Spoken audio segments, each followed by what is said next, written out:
Salut les démons, c'est Saikyo. Il est l'heure pour moi de vous proposer ma review de l'épisode 57 de l'anime Boruto, épisode que j'ai surkiffé, j'ai adoré. Alors ça me fait chier aujourd'hui parce que j'ai chopé un putain de rhume là et je vais faire 100 millions de cuts dans le fichier audio parce que j'arrête pas d'éternuer, de me moucher et tout. Et quand je suis enrhumé comme ça, j'en ai pour plusieurs jours d'affilée, voire une semaine ou quoi.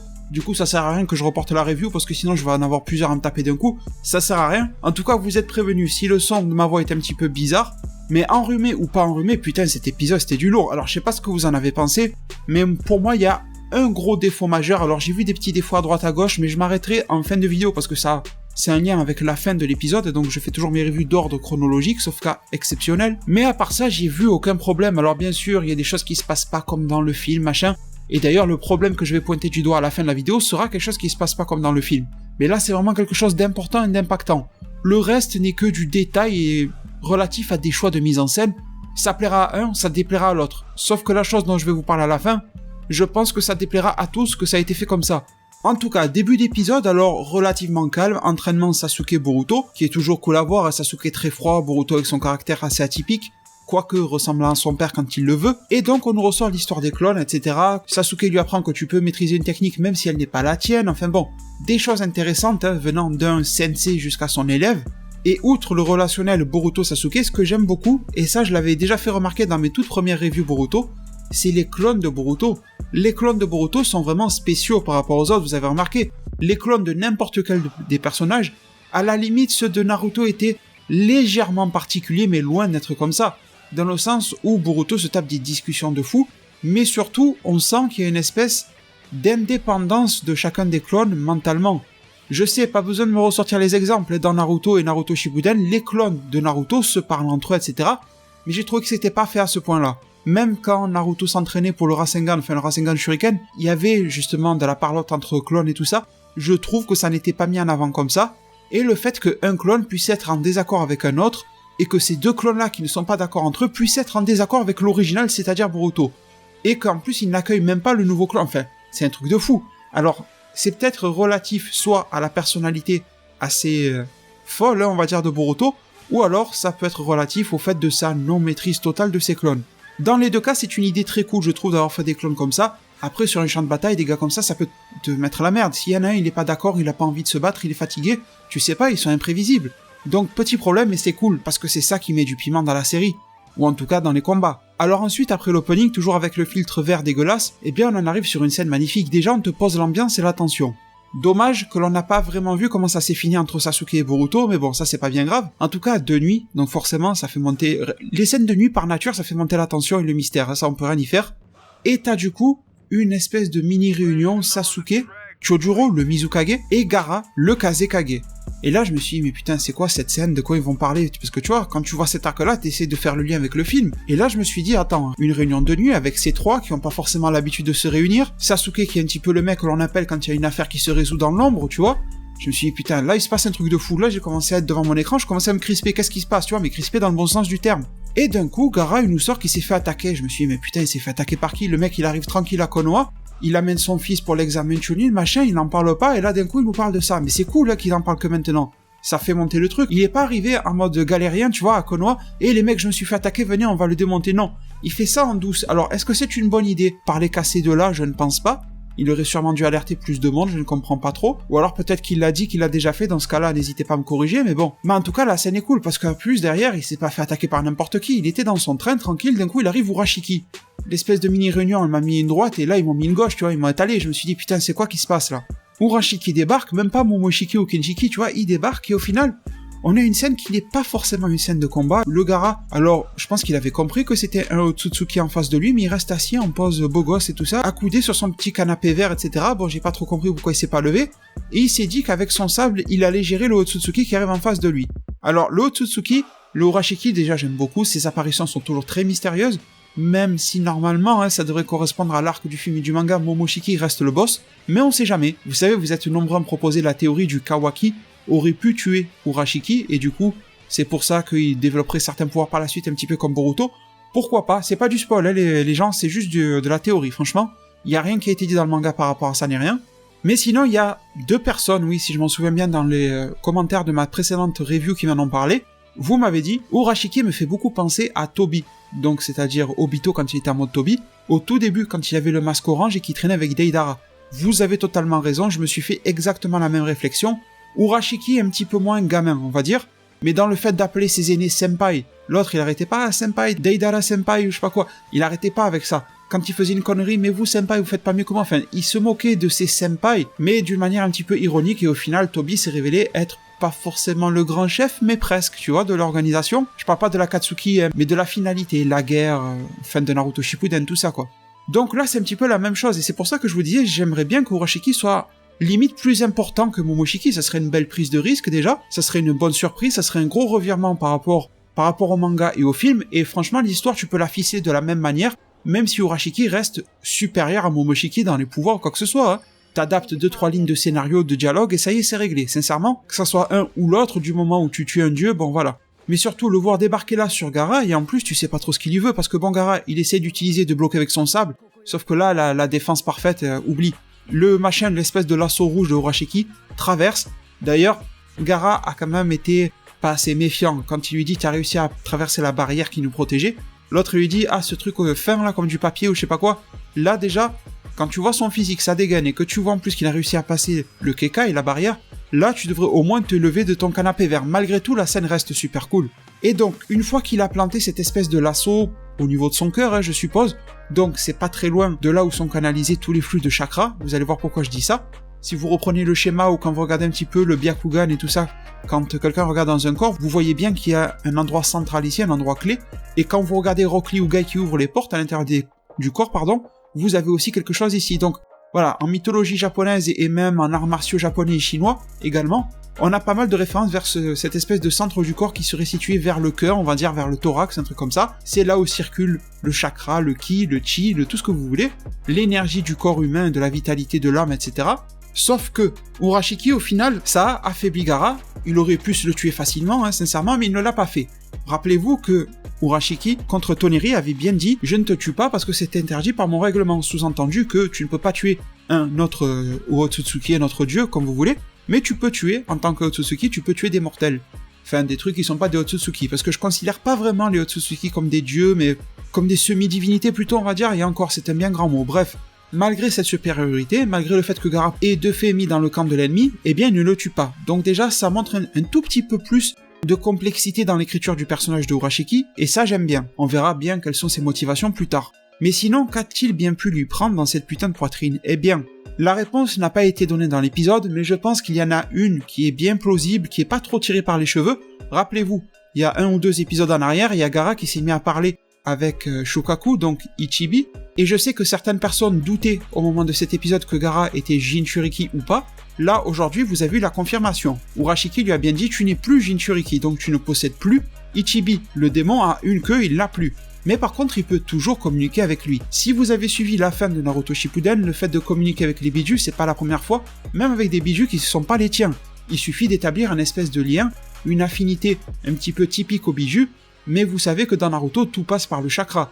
Donc, quand on t'explique qu'il y a une affinité, dis-toi bien que peu importe ce qu'on t'explique, le blabla de l'amour de machin, ça reste fondamentalement un lien de chakra. D'ailleurs, c'est quand même aussi la thématique de cette série Boruto, un monde qui repose sur le chakra est en train de basculer vers le tout science et loi de la science, tu vois. Bon, là où je veux en venir, c'est que je pense que, étant donné que Urashiki est à la recherche de ces bijus qui veut subtiliser leur pouvoir, etc., eh bien, probablement que pour entrer en contact avec eux, ou alors les localiser plus facilement, il est sûrement plus facile de prendre justement ce lien qu'a pu établir Gaara avec le Shukaku, et ensuite pouvoir en faire quelque chose. Alors j'ai pas la solution exacte et précise de ce qu'il va en faire, est-ce qu'il va contacter Shukaku? Est-ce que ça va lui servir de GPS comme un Dragon Radar dans Dragon Ball pour chercher Dragon Ball? Et grâce à ce lien de chakra qu'il va établir avec lui, Shukaku, il va pouvoir aller vers lui, voire peut-être même lui faire croire qu'il est Gaara, parce que le Shukaku va sentir cette présence familière, sauf que ça ne sera pas lui, ce sera Urashiki. Bon, on peut imaginer des tas de situations. Après, le Shukaku reste le plus faible, donc je ne pense pas que Urashiki va utiliser vraiment des ruses contre le plus faible des bijus, mais en tout cas, pouvoir établir un lien de contact, voire le tracer, le pister. Ça doit sûrement faciliter la chose. Je pense que c'est vraiment ça qui s'est passé. De plus, on a vu derrière que Gaara a pu reprendre de ses forces. Gaara n'a pas eu besoin de rentrer en contact une nouvelle fois avec Ichibi, donc il n'a pas dû le savoir, qu'il avait perdu le lien de contact, tu vois. Sûrement qu'à l'avenir, quand il va vouloir l'appeler à la rescousse ou je sais pas quoi, il ne pourra pas le faire, mais là il ne le sait pas. Mais en tout cas, il a repris de ses forces. Si ce gars-là lui avait vraiment fait quelque chose, lui avait injecté quelque chose, eh bien je pense que Gaara serait encore impacté. En plus, Urashiki a bien dit, bon ben voilà, il a utilisé le mot de pêche je crois, j'ai pêché ce que j'avais besoin. Pêcher, ça veut dire qu'il a pris quelque chose là où il a jeté son lasso, ça voudrait dire qu'en échange, il n'a rien injecté dans Gaara. Sachant que, je vous ai dit, ça se place au niveau du thorax, que c'est à ce niveau-là que dans Naruto, mais dans tout type d'arts martiaux, etc., japonais, chinois, asiatiques en général, les liens d'énergie se connectent ici. Donc la connexion Gaara avec son Shukaku devait s'établir à ce niveau-là. Voilà, je pense que là, on peut tout expliquer de cette manière-là. On verra bien, hein, peut-être que je me plante totalement, mais c'est la seule explication logique que j'ai pu en tirer. Dites-moi en zone commentaire si vous avez autre chose. Je pense qu'il faut pas chercher quelque chose de trop complexe, hein. Je pense quelque chose d'assez réaliste, mais un petit peu cool en même temps. Ça fait l'affaire, je trouve, comme théorie pour ce cas-là. Sinon, dans la suite de l'épisode, qu'est-ce qu'on nous raconte ? Eh bien, on revient vite fait sur cette réunion nocturne qui était encore hypante dans sa conclusion. J'ai beaucoup aimé le réalisme et le m'en-foutisme, en fait, je sais pas si on dit comme ça, de Sasuke, on s'en fout, vous m'avez compris. Quand il dit, y a des problèmes, on annule l'examen. Et tout être censé aurait sûrement fait ça. Sauf que les deux autres, ils ont leur complexité, on est des dirigeants, des Kage, des machins. Bon, quand il y a la sécurité de gens qui est en jeu, est-ce que tu tiens vraiment à laisser un examen ? Franchement, je pense que Sasuke avait raison. Après, les autres, on a une réputation à tenir, je sais pas quoi, je m'en fous de ta réputation, prends soin des gens, tu vois. Est-ce qu'ils ont vraiment bien fait leur rôle de Kage ? Peut-être que vous n'êtes pas d'accord avec moi, mais moi, je donne un bon point à Sasuke sur le coup. J'ai bien aimé la fin de la discussion quand Shojuro essaye de faire un petit peu la discute avec Gaara, qui lui demande si ça va, et l'autre lui dit « Oh, tu m'offenses là », en voulant dire « T'as vu qui je suis ? J'ai repris de mes forces, t'inquiète pas ». Bon, c'est peut-être un peu présomptueux, parce qu'autant après, il va être en galère par rapport à ce que lui a fait Urashiki, mais sur le moment, c'est quand même cool. On a un Gaara qui s'est largement rassagi, adouci et tout ça, mais c'est Gaara, et ça fait plaisir. Sachant que c'était pas conflictuel, hein, c'était juste pour dire à Shojuro « Bon, tu t'inquiètes, c'est gentil, mais t'en fais pas, c'était plus ça, hein. Dit d'une manière un petit peu rude, je vous le concède. » Bref, la deuxième partie au deuxième round de l'examen de Chunin démarre, assez conforme à ce qui a pu se passer dans le film, avec quelques phases de combat un petit peu développées, sauf une chose, alors là, limite j'étais en train de tenir mon écran des deux côtés et de crier « Allez, vas-y, Metal Lee », tu vois, parce que on a eu le combat de la team de Metal Lee ou Abe Denki contre celle de Suna de Shinki. Shinki, toujours en classe, toujours en splendeur, et rappelons-nous que l'objectif de ce combat-là n'est pas de combattre, n'est pas de foutre une rouste à l'autre, c'est du capture de drapeau. Si tu joues à Call of Duty, tu sais très bien que tu peux faire le nombre de kills que tu veux, tu peux faire les kill streaks ou je sais plus comment ils les appellent maintenant que tu veux, tu peux sortir absolument tout ce que tu veux, ça ne change rien, à part peut-être à l'époque de la nucléaire, mais bon je crois que ça ils ont enlevé, mais ça ne change rien, tes résultats personnels ne changent pas grand-chose, le but c'est d'arriver à l'objectif commun. Et ça, Shinki l'a complètement bien compris. Et là aussi, la semaine dernière, je vous disais, Shinki est un petit peu le fruit de l'évolution du personnage de Gaara, et en est son émanation. Et là, on le voit direct, Gaara, au même âge, tu le mets dans le même tournoi, enfin le même examen Chunin, je te jure que le drapeau, il l'aurait protégé, ça, t'inquiète pas. Mais il aurait tué le premier qui passe devant lui, tu vois. Il se serait pas contenté de remplir l'objectif, il aurait pris plaisir, goût au combat et même en allant jusqu'au meurtre, le Gaara enfant qu'on a connu. Donc il y a une complète démarcation, même chez Shinki, en plus avec ses pouvoirs, hein, ressemblant beaucoup à la manipulation du sabre de Gaara, nous font penser justement à ses pouvoirs. La team de Iwabe est complètement foutue et il reste Metal Lee. Alors je savais direct que c'était compromis, que c'était foutu, mais j'ai pas pu m'empêcher d'être un bon supporter de Metal Lee, parce que j'ai été énormément marqué, et je pense que beaucoup de fans de Naruto pensent la même chose que moi, c'est-à-dire que le combat Rock Lee contre Gaara reste à ce jour un des meilleurs et plus beaux et épiques combats que l'on ait eu de Naruto tout entier, ce que tu veux Shippuden, les films, pas les films, le manga, et qu'il a marqué, qu'il y a eu un avant et un après dans la série, surtout à l'époque où ça venait de commencer, c'était l'épisode combien ça, dans les 50 quelque chose peut-être 40, je sais plus. Donc en plus c'était à peu près dans le même état d'avancement de la série, là on est au 57, à l'époque c'était peut-être un petit peu avant le 57, je ne sais pas, mais c'était dans ces eaux-là, hein, peu importe, à 10 ou 15 épisodes près, c'est pas ça qui change mon explication. Et tu avais ce combat-là. Et ce qu'ils ont fait, c'est que on n'a pas eu un doublon du combat d'époque, même si j'ai eu cette frustration de ne pas voir Metal Lee assuré pour la revanche de son père, tu vois, j'ai pas pu m'empêcher d'être fanboy, là, je te le dis direct. Même si je suis très content de la finalité du combat, mais tu avais des poses de Metal Lee très similaires à son père, le fait qu'il soit blessé n'abandonne pas, le fait que Metal Lee n'était pas désorienté parce qu'il était regardé par je sais pas qui, il était très serein, donc de bons espoirs pour Metal Lee par la suite, parce que d'accord, le fait qu'il perd son sang-froid et la honte, ça va 2 minutes, mais je pense que les scénaristes ne vont pas rester greffés à ce truc-là, je pense qu'ils vont le faire évoluer, et tant mieux. Heureusement, ça ne devrait pas être un running gag tout le temps, peut-être un jour il se trouvera une petite copine ou quoi, là il aura honte, mais pas tout le temps, pendant tous les combats, faut pas abuser quand même. Et là, ça combattait taijutsu, machin, on sent que Shinki, il est loin d'être à fond, je sais pas combien de pourcents il était, mais il était super loin. Malgré tout, il y avait un joli dynamisme dans le combat, ça rappelait énormément ce qui était fait à l'époque, mais le message que j'ai eu dans ce combat-là, c'est que si tu as été marqué comme moi par le combat Gaara contre Lee, eh ben tu fais pas chier, tu te remets le combat de l'époque.